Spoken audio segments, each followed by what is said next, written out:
10h.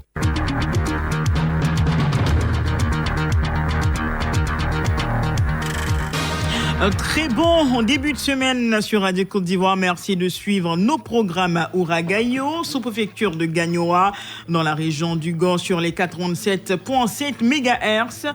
Bonjour à tous, bienvenue dans cette première session de l'information. Au menu, le journal des sports à 6h15. Ce sera avec Serge Dakouri. À 6h20, il sera question de prise en charge des malades du cancer et le diagnostic des cancers précoces avec Dr Kouichi Réline, responsable du diagnostic et du traitement des cancers chez l'enfant au CHU de Treichville, dont l'invité du jour, interview signée Aimé de Dieu. Et puis à 6h30, la parole vous sera donnée par Adama Bakayoko pour parler de vaccins contre la Covid-19 et le choix des personnes identifiées pour le recevoir en Côte d'Ivoire. Voici pour le menu, tout de suite en journal. C'est à vous, Jérôme Kouakou, pour les titres. Alassane Ouattara prête serment aujourd'hui lundi pour un nouveau mandat à la tête du pays. Le président de la République sera investi en présence de nombreux chefs d'État. Tous sont arrivés hier dans la capitale ivoirienne.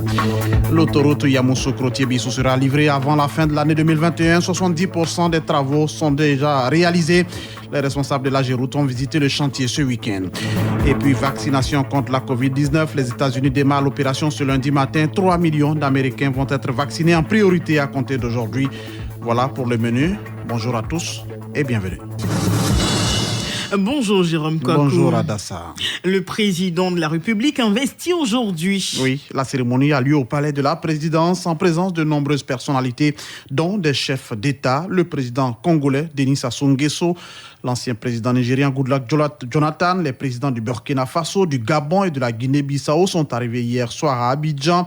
Les chefs d'État du Ghana, de la Mauritanie sont également dans la capitale politique, dans la capitale économique de notre pays, tout comme l'ancien président français Nicolas Sarkozy, qui est arrivé, lui, dans la nuit d'hier dans la capitale ivoirienne. Tous ont été accueillis à leur arrivée par le président Alassane Ouattara. Cérémonie d'investiture que vous pourrez suivre, bien sûr, en direct ce matin à 10h sur Radio Côte d'Ivoire. Le Sénat adopte le budget 2021 du ministère de la Santé. Ce budget s'élève à plus de 415 milliards de francs CFA. Ce budget soumis par le ministre Aka Awele a été adopté, vous l'avez dit, à l'unanimité des sénateurs membres de la commission des affaires économiques et financières, un budget qui va aider à renforcer le système sanitaire ivoirien. Aka Awele, ministre de la Santé et de l'Hygiène publique, on écoute.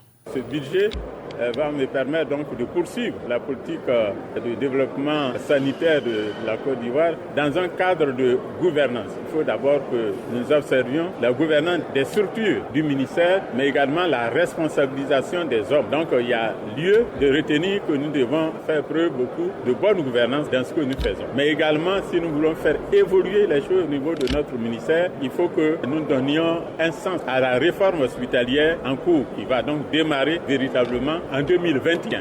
La santé, c'est pour sauver les vies humaines et nous avons un vieil défi qui consiste à réduire la mortalité maternelle, néonatale et infantile. L'actualité pour nous, c'est la poursuite du plan de riposte sanitaire. Le ministère était à la une avec la présentation d'une communication relative à l'introduction bientôt d'un vaccin dans notre pays. Eugène Aka Awele, ministre de la Santé et de l'Hygiène publique. L'autoroute Yamoussoukro-Thiébissou bientôt livrée. En tout cas, la section qui part de Yamoussoukro à Thiébissou, vous l'avez dit, les travaux seront livrés avant la fin de l'année 2021. Le taux d'exécution actuel est de 70%. Une délégation de la Géroute a visité le chantier pour constater l'état d'avancement des travaux.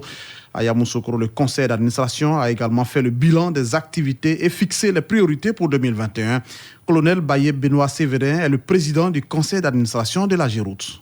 Nous avons décidé de délocaliser ce conseil-là parce qu'il y avait une visite des chantiers. Nous avons toujours travaillé dans les bureaux, nous avons fouillé les documents, mais il fallait qu'on vienne voir des visus, ce qui s'est fait réellement. Donc les quelques chantiers qui sont autour de Yamoussoukro, il fallait qu'on les visite pour que le conseil d'administration ait une idée nette, en tout cas du travail de la Géroute. C'est une satisfaction parce que vous savez que lorsqu'on passe toujours de Yamoussoukro à Thiébissou, on n'a pas l'habitude de voir cette route, on pense que rien n'est toujours fait. Donc aujourd'hui, on a décidé quand même de passer par là, sur ce chantier-là, pour voir la véracité des faits. Nous avons vu aujourd'hui que le travail s'est fait et qu'il avance très bien. Dire à la société bravo, mais nous l'encourageons quand même à continuer parce que nous avons besoin de cette route-là d'ici quelques années. Baye Benoît Séverin, il est le président du conseil d'administration de la Géroute. Un mot de droit, l'action des chrétiens pour l'abolition de la torture appelle au respect des droits humains dans les prisons ivoiriennes. La CATSI a produit une déclaration à la faveur de la Journée internationale des droits de l'homme célébrée il y a de cela quelques jours. Les visites aux prisonniers doivent être autorisées, selon Michel Kouadio, responsable juridique de la CATSI. Le monde a dû faire face cette année à une pandémie mondiale que les rédacteurs de la déclaration eux-mêmes n'auraient pu imaginer. Déjà isolés, les détenus n'en sont que plus mis à l'écart au banc de la société.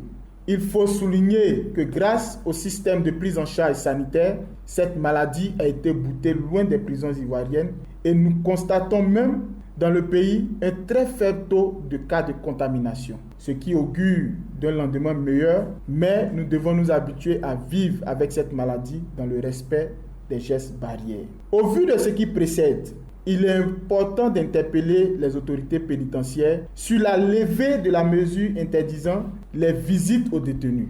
La visite aux détenus étant un droit fondamental qui contribue à l'équilibre psychosocial du détenu. Sa levée serait donc salutaire et soulagerait les détenus et leurs proches. Les droits de l'homme, qui sont un ensemble de prérogatives dont jouit tout individu du fait de sa qualité d'être humain, ne peuvent faire l'objet d'un quelconque compromis, quel que soit le lieu, la période et la circonstance. Leur respect s'impose. Les producteurs café et cacao de l'Indénié ne sont pas contents. Oui, ils appellent l'État au secours face aux nombreuses difficultés qui minent leur secteur.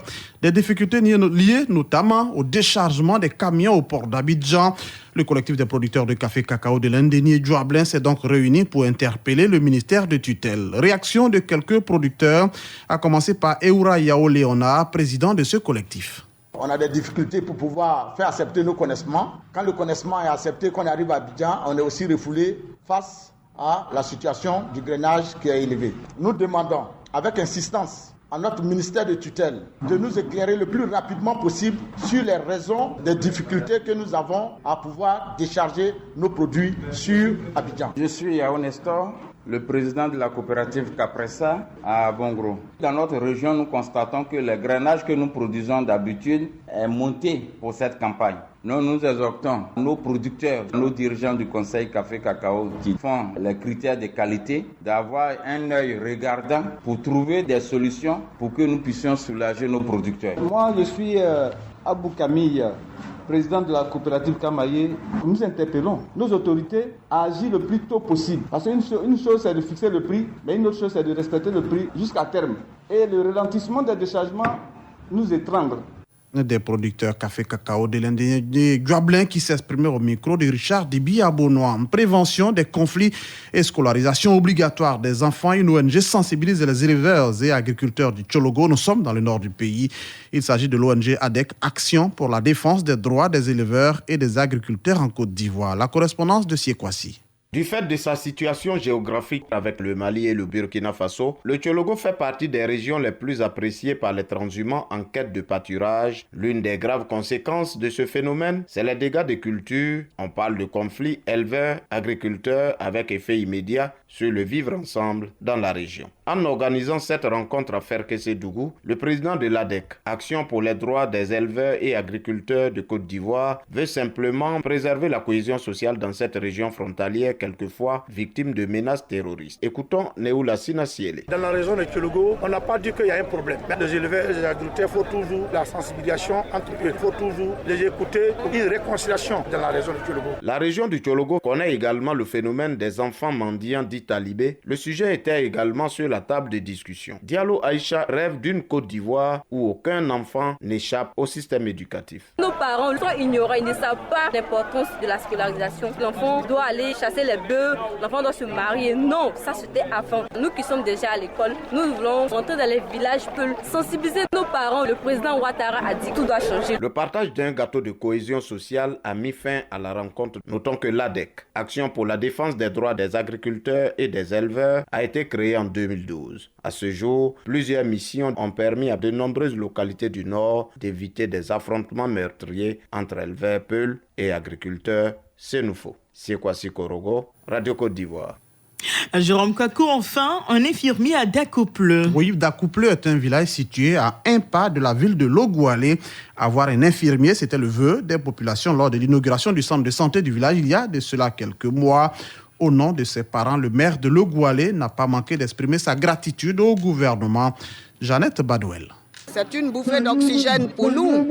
Nous avons fait l'inauguration de ce centre de santé il y a quelques mois et le ministre de la Sécurité qui était là, qui parrainait cette cérémonie d'inauguration il y a 2 mois de cela, avec le ministre Albert Flendé, avait promis qu'ils allaient voir avec le ministère de la Santé afin que le gouvernement puisse affecter un infirmier d'État à Dakopleu. Chose faite, je voudrais dire grand merci à son Excellence Alassane Ouattara pour ce regard bienveillant à cette population de Dakopleu qui fait partie évidemment de la commune de Logoualé. Nous en sommes très heureux. 6h11 sur Radio Côte d'Ivoire. Dans l'actualité internationale, les États-Unis démarrent aujourd'hui la vaccination contre la Covid-19. Oui, les premiers lots de vaccins Pfizer et BioNTech contre la Covid-19 arrivent ce matin même dans les centres de vaccination des États-Unis pour commencer immédiatement à être administrés aux Américains.